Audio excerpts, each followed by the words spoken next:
علماء کا ساتھ دو، علماء کا ساتھ دو۔ قال اللہ تعالی فی القرآن المجید والفرقان الحمید، اعوذ باللہ من الشیطان الرجیم، بسم اللہ الرحمن الرحیم۔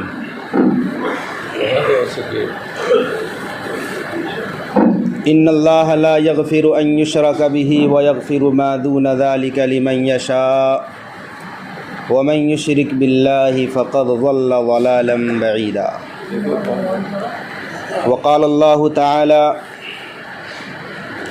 هل أتى على الإنسان حين من الدهر لم يكن شيئا مذكورا إنا خلقنا الإنسان من نطفة أمشاج نبتليه فجعلناه سميعا بصيرا۔ وقال الله تعالى قل هو الله أحد الله الصمد لم يلد ولم يولد ولم يكن له كفوا أحد۔ صدق اللہ العظیم۔ توحید تو یہ ہے کہ خدا حشر میں کہہ دے، توحید تو یہ ہے کہ خدا حشر میں کہہ دے، یہ بندہ دو عالم سے خفا میرے لیے ہے۔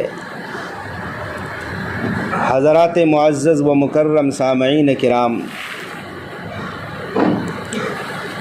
آج صرف دو باتیں عرض کروں گا۔ پہلی بات وجود باری تعالی، یعنی اللہ تعالی موجود ہے۔ دوسری بات توحید باری تعالی کہ اللہ تعالی ایک ہے، اکیلا ہے۔ اللہ تبارک و تعالی اس کائنات کو چلانے والا ہے۔ چنانچہ ایک اعرابی ایک دیہاتی سے پوچھا گیا کہ تم نے اللہ کو کیسے پہچانا؟ اس دیہاتی نے کہا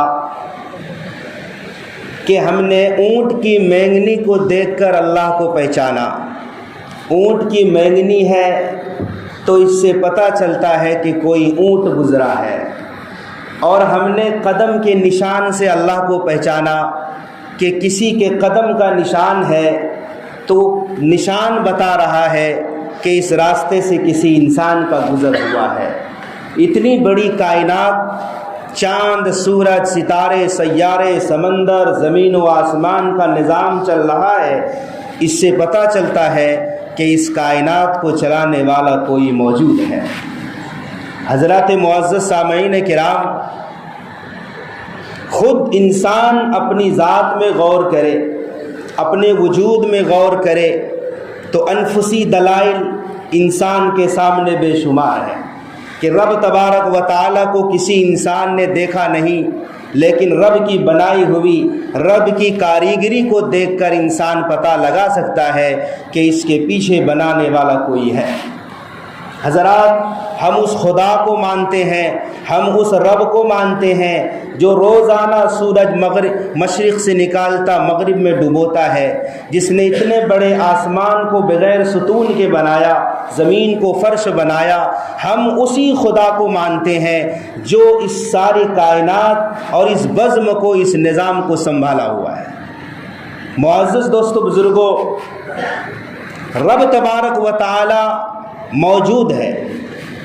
کچھ لوگ ایسے ہیں دہریے مزاج کے جو یہ کہتے ہیں کہ یہ تو اچانک ہو گیا ہے، انسان پیدا بھی ہوتا ہے، انسان مرتا بھی ہے، اس کے پیچھے کسی کا ہاتھ نہیں، کوئی چلاتا نہیں، خود بخود سب کچھ ہو رہا ہے۔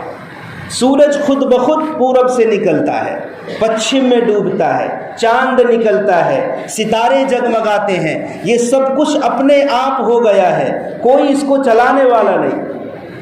چنانچہ مہدی جو اموی خلیفہ تھا، اس کے زمانے میں ایک دہریہ نے مقابلہ کیا، چیلنج کیا کہ میں کہتا ہوں کہ اس کائنات کو چلانے والا کوئی خدا موجود نہیں ہے، کوئی خدا موجود ہے ہی نہیں۔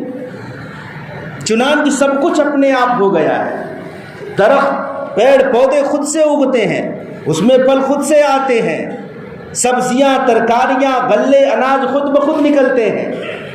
سورج نظام، چاند کا نظام، آسمان و زمین اور سمندر اور خلاؤں کا نظام خود بخود چل رہا ہے، اور اگر ہے اس کے مقابلے میں کوئی تو لاؤ کائنات کا اور اس دنیا کا اس وقت سب سے بڑا عالم لے کر آؤ۔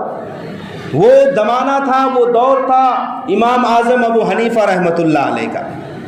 اموی خلیفہ نے ایک آدمی کو دوڑایا ابو حنیفہ رحمۃ اللہ علیہ کے پاس کہ ایک شخص آیا ہے جو دعویٰ کر رہا ہے کہ اس کائنات کو کوئی چلانے والا نہیں، خود بخود سب کچھ چل رہا ہے، تو آپ جلدی سے تشریف لے آئیں اور اس آدمی کو سنبھال لیں۔ وقت متعین ہو گیا، قریب 8-9 بجے رات کا۔ امام صاحب 12 بجے کے بعد دربار میں پہنچے۔ لوگوں کو یقین ہو گیا تھا کہ اب امام صاحب آنے والے ہیں نہیں۔ دہریہ خوشی سے جھوم رہا تھا کہ لگتا ہے امام ابو حنیفہ ڈر کے مارے نہیں آ رہے ہیں، مجھ سے مقابلہ کی طاقت نہیں ہے۔ بہرحال جب 12 بجے رات کے بعد امام صاحب دربار میں پہنچے، سب لوگ استقبال میں کھڑے ہو گئے۔ دہریہ نے کہا کہ حضرت آپ تو وعدے کے مطابق ٹائم پر ہی نہیں آئے، تو اگلا مناظرہ کس چیز کا کریں گے؟ آپ تو وقت کے بھی پابند نہیں ہیں، بتائیے کس وجہ سے دیر ہو گئے؟ امام صاحب نے بتایا بھائی مسئلہ پہلے سمجھ لو، بات یہ ہے کہ ہمارا جو شہر ہے اور یہ جو دربار ہے، ان دونوں کے بیچ میں ایک دریا بہتا ہے، دریائے دجلہ۔ ہمیں آنے میں اس لیے دیر ہو گئی کہ ہم جب دریا کے کنارے پہنچے تو ہم نے دیکھا کوئی کشتی نہیں، دریا عبور کیسے کریں؟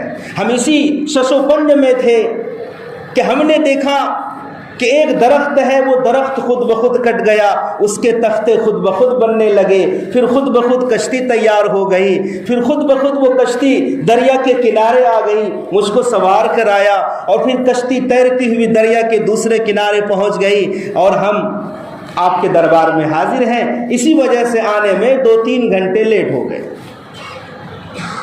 دہریہ کھڑا ہوا کہ حضرت ہم تو سمجھتے تھے کہ آپ سب سے بڑے عالم دین ہیں، سب سے بڑے مولانا ہیں، یہ کیا بچپنا حرکت ہے؟ کیا بچے اور دیوانے جیسی بات کر رہے ہیں؟ کیا کبھی کوئی درخت خود بخود کٹ کے اس سے کشتی تیار ہو سکتی ہے؟ کیا کوئی کشتی خود بخود پیسنجر کو، سواری کو سوار کرا کر دریا عبور کرا سکتی ہے؟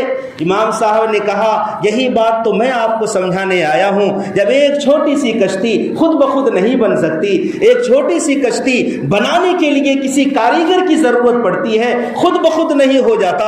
بتاؤ اتنی بڑی کائنات ہے، سورج کا نظام الگ ہے، چاند کا نظام الگ ہے، اتنی بڑی کائنات خود بخود کیسے چل رہی ہے؟ اس کے پیچھے کوئی نہ کوئی بنانے والا ہے، کوئی نہ کوئی چلانے والا ہے۔ دہریہ اس جواب کو سن کر لاجواب ہو گیا اور پھر اپنا منہ لیے واپس چلا گیا۔ حضرات سچی بات یہی ہے کہ اللہ تبارک و تعالی موجود ہے۔ خود انسان اپنے وجود پر غور کر لے تو پتہ چلے گا کہ ہم کیا تھے، کیا ہیں، اور ہماری تخلیق کس انداز سے اللہ نے کی ہے۔ اللہ نے قرآن میں کہا هل اتى على الانسان حين من الدهر لم يكن شيئا مذكورا۔ انسان کو پتہ بھی ہے، انسان کے اوپر ایک حالت ایسی بھی گزری ہے کہ وہ کچھ بھی نہیں تھا۔ ہم نے انسان کو منی کے قطرے سے پیدا کیا ہے۔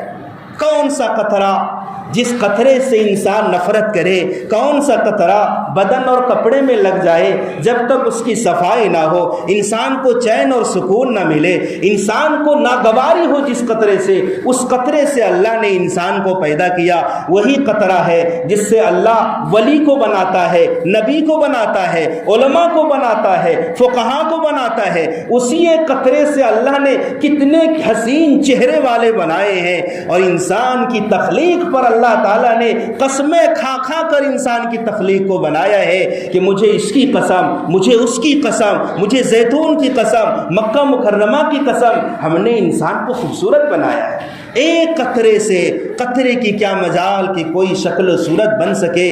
انسان خود اپنے وجود پر غور کرے نا کہ ہم کل کیا تھے۔ ہم تو ایک منی کے ناپاک قطرے سے پیدا ہوئے ہیں۔ کون بنایا؟ کس نے بنایا؟ کہاں بنایا؟ انسان کو قرآن کہتا ہے 3 اندھیرے میں اللہ نے بنایا ہے۔ آج کوئی چھوٹی مشین بنانا ہو بغیر بلب کے، بغیر روشنی کے، اجالے کے بنا نہیں سکتے۔ رب کہتا ہے ہم نے انسان کو 3 اندھیرے میں بنایا ہے، ماں کے پیٹ کا اندھیرا، جھلی کا اندھیرا، رحم مادر کا اندھیرا، 3 اندھیرے کے اندر چھوٹی سی تنگ جگہ میں انسان کو بنا رہا ہے۔ کوئی دقت نہیں، کوئی پریشانی نہیں، کوئی عضو آگے پیچھے نہیں۔ دماغ کو جہاں رکھنا ہے دماغ وہیں پر فٹ کیا، آنکھوں کی جو جگہ ہے آنکھوں کو وہیں فٹ کیا، انسان کے دل کو اپنی جگہ پر رکھا، ہاتھ برابر، پیر برابر، ہر عضو کو صحیح سالم اپنی جگہ پر رکھا ہے۔ بتاؤ تو صحیح اس تاریک، اس تنگ جگہ میں، اندھیری کوٹھری میں کون بنا رہا ہے؟ انسان اپنے وجود پر غور کرے گا تو کہے گا فتبارک اللہ احسن الخالقین، اللہ تعالیٰ کتنا خوبصورت بنانے والا ہے۔ دوستو بزرگوں، انسان اپنے وجود کے بعد آفاق پر غور کرے، اللہ نے کیسا بنایا ہے۔ وہ دودھ جو ہم بڑے مزے سے پیتے ہیں، لذت لے کر پیتے ہیں، بوڑھے بھی، بچے بھی، عورتیں بھی، جوان بھی، ہر ایک کو دودھ مرغوب ہے، بہترین چیز ہے۔ لیکن آپ کو پتہ ہے، اس کا فلسفہ پتہ ہے، دودھ کہاں سے آیا؟ وہی کالی بھینس ہے، رنگت کے حساب سے بھی وہ بھینس کالی ہے۔ کہاں سے آیا؟ نسقیکم مما فی بطونہ من بین فرث ودم لبنا خالصا سائغا للشاربین۔ کبھی غور تو کرو دودھ کہاں سے آ رہا ہے۔ ہم نے دودھ نکالا ہے گوبر اور خون کے بیچ سے۔ سوچو تو صحیح دودھ کہاں سے آ رہا ہے؟ ایک طرف خون ہے وہ بھی بدبودار، ایک طرف گوبر ہے وہ بھی بدبودار ہے، لیکن خوشبودار، میٹھا، ذائقہ تر و تازہ دودھ ہم نے انسان کے لیے پینے کے لیے مہیا کیا ہے۔ انسان اس پر بھی غور کرے گا تو اس کا دل، ضمیر کہے گا یقیناً کوئی ذات ہے، اللہ ہے، جو ہمارے لیے تر و تازہ دودھ کو بنا کر پیش کرتا ہے۔ کوئی انسان بنا سکتا تھا کیا؟ اس کا کھانا دیکھو تو سفید نہیں، اس کی شکل دیکھو تو سفید نہیں، لیکن ایسا سفید کہ ہم مثال پیش کرتے ہیں کہ ہمارے کپڑے اتنے اجلے، اتنے صاف ہیں، اتنے سفید ہیں، گویا کہ دودھ جیسا ہے۔ دودھ کو ہم مثال میں پیش کرتے ہیں۔ میرے بھائیو، دوستو، بزرگوں، اتنا بڑا آسمان، اس میں قمقمے لگائے اللہ نے، سورج چاند کا نظام بنایا، خوبصورت بنایا، اور اللہ نے دعوت دی ہے، آؤ آؤ میرے آسمان کی طرف دیکھو۔ ہم نے اتنا بڑا آسمان بنایا، کبھی کوئی شگاف، کبھی کوئی پھٹن، کبھی کوئی خامی، کوئی نقص، کوئی کمی ہو تو بتاؤ۔ ایک بار مت دیکھو، بار بار دیکھو، بار بار دیکھو۔ ثم ارجع البصر کرتین، ایک بار نہیں، دوبارہ آؤ، دیکھو آسمان کو۔ جب سے آسمان بنا ہے کوئی کمی ہو تو بتاؤ۔ بتاؤ اتنا بڑا آسمان بغیر ستون کے کون بناتا ہے؟ ایک چھوٹی سی عمارت، چھوٹی سی چھت، ایک کمرہ انسان کو بنانا ہو، اس میں پیلر کی ضرورت ہوتی ہے، دیوار کی ضرورت ہوتی ہے، کھمبے کی ضرورت ہوتی ہے۔ اتنا وسیع و عریض آسمان رب نے بنا دیا، اپنی طاقت سے کھڑا کیا ہے، تو تمہارا دل، ضمیر اگر دل میں ہے تو گواہی دے گا اس آسمان کو جو اٹھایا ہوا ہے اس کا بھی کوئی بنانے والا ہے۔ میرے دوستو بزرگوں، جو پانی ہم پیتے ہیں، یہ میٹھا پانی کہاں سے آ رہا ہے؟ اللہ تعالیٰ بارش کا نظام ایک سسٹم ہے اللہ کا، اگر اس کا کوئی نظام نہ ہوتا، بعض علاقے ایسے ہوتے جہاں کبھی بھی بارش نہ ہوتی، لیکن ایک سسٹم، ایک ضابطے کے تحت اللہ تبارک و تعالیٰ جتنا چاہے جب چاہے اس نظام کے تحت بارش برساتا ہے۔ لوگ اسی بارش کے نتیجے میں پیداوار حاصل کرتے ہیں، زمین سے غلے نکالتے ہیں، محنت کرتے ہیں، کوشش کرتے ہیں، اور ایک جہان آباد ہے، انسان جی رہا ہے۔ بتاؤ تو صحیح، اللہ تبارک و تعالیٰ قرآن میں کہتا ہے، 2 دریاؤں کا ذکر کیا ہے، ایک دریا کا پانی میٹھا ہے، ایک دریا کا پانی کھارا ہے، دونوں ساتھ چلتے ہیں، یہ پانی اس میں مکس نہیں ہوتا، یہ پانی اس میں مکس نہیں ہوتا۔ بتاؤ بیچ میں دیوار کون کھڑی کیا ہے؟ مرج البحرین یلتقیان بینہما برزخ لا یبغیان فبأی آلاء ربکما تکذبان۔ 2 دریا ساتھ چل رہے ہیں، بیچ میں اللہ نے ایسا پردہ حائل کیا ہے کہ ایک دوسرے میں گڑ نہیں ہو سکتے، پانی مکس نہیں ہو سکتے دوسرے میں۔ بتاؤ تو صحیح، اس دیوار کو بیچ میں جو پردہ نما دیوار بنایا ہے ملنے سے بچا رہا ہے، بتاؤ دونوں پانی کو ملنے سے کس نے روکا ہے؟ زبردست طاقت ہے رب کی۔ کون ایسا ہے جو سورج کو روزانہ مشرق سے نکالتا ہے؟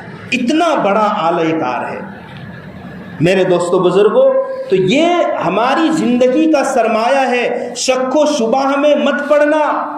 شیطان ہمارے پیچھے لگا ہے، موت کے وقت تک شیطان شک میں مبتلا کر سکتا ہے، لیکن یقین رکھو، بالکل یقین کے ساتھ اس بات کو دل میں جما لو، بس اللہ کی ذات موجود ہے جو ہماری سنتی بھی ہے اور وہ ذات ہماری باتوں کا جواب بھی دیتی ہے۔ ایک چیز تو یہ ہے وجود باری تعالی، اللہ تعالی موجود ہے۔ دوسری بات توحید باری تعالی کہ اللہ ایک اکیلا ہے، اللہ کے سوا کوئی معبود نہیں۔ لو کان فیہما آلہۃ الا اللہ لفسدتا، اللہ کے علاوہ بھی کوئی معبود ہوتا زمین و آسمان کا نظام چل ہی نہیں سکتا تھا۔ اگر ایک خدا کے بعد بھی کوئی خدا ہوتا، بتاؤ تو صحیح، ایک گاؤں میں دو مکھیا نہیں، ایک گھر میں دو گارجن سے گھر کا نظام نہیں چلتا، کسی نہ کسی ایک کو پکڑنا ہی پڑے گا۔ ایک ملک کے دو صدر ہو جائیں تو نظام نہیں چل سکتا ہے۔ اتنی بڑی کائنات کا اگر اللہ کے علاوہ بھی کوئی اللہ ہوتا تو بتاؤ نظام چل سکتا تھا؟ ایک خدا کہتا سورج پورب سے نکلے گا، دوسرا خدا کہتا ہم پچھم سے نکالیں گے، بتاؤ جھگڑا ہوتا کہ نہیں ہوتا؟ اللہ کے علاوہ بھی کوئی خدا ہوتا نظام چل ہی نہیں سکتا۔ ایک خدا کہتا بارش ہوگی، دوسرا خدا کہتا بارش نہیں ہوگی، دونوں خدائی ہو اگر۔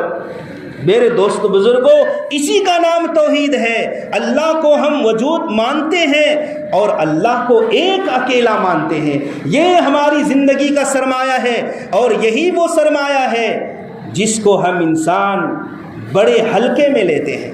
میرے بھائیوں، اعمال میں کمزوری ہوگی، انسان اس کی سزا پائے گا، لیکن اگر عقیدے میں کمزوری ہو گئی انسان کبھی بھی جنت نہیں دیکھ سکتا۔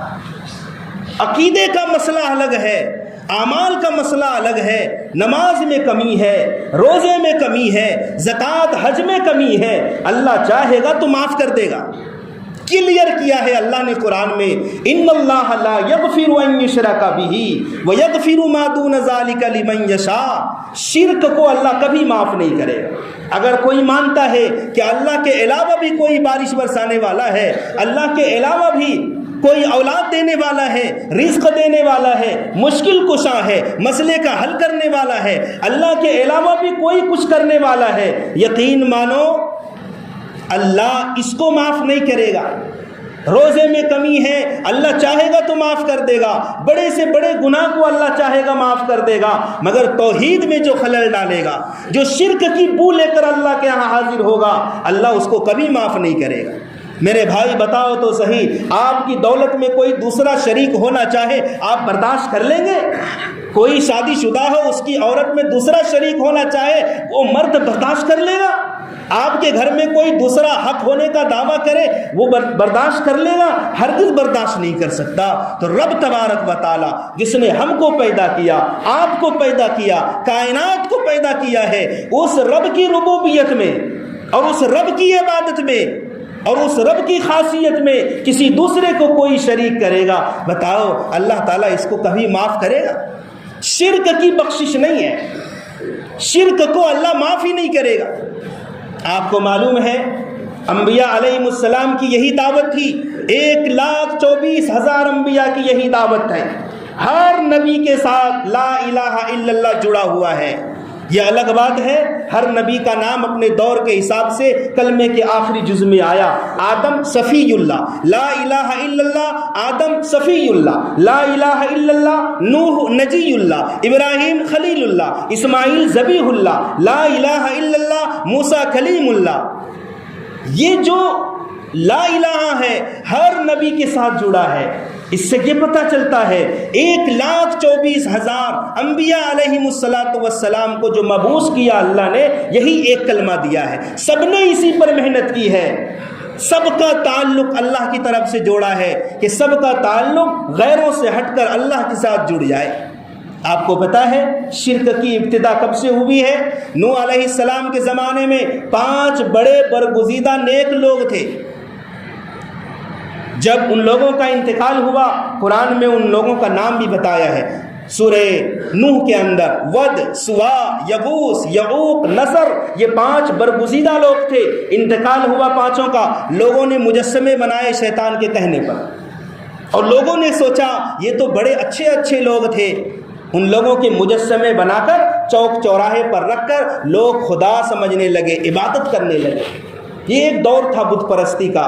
نوح علیہ السلام کے بعد ابراہیم علیہ السلام کا زمانہ آیا. لوگ شرک میں ترقی کر چکے تھے، ربانے تھے.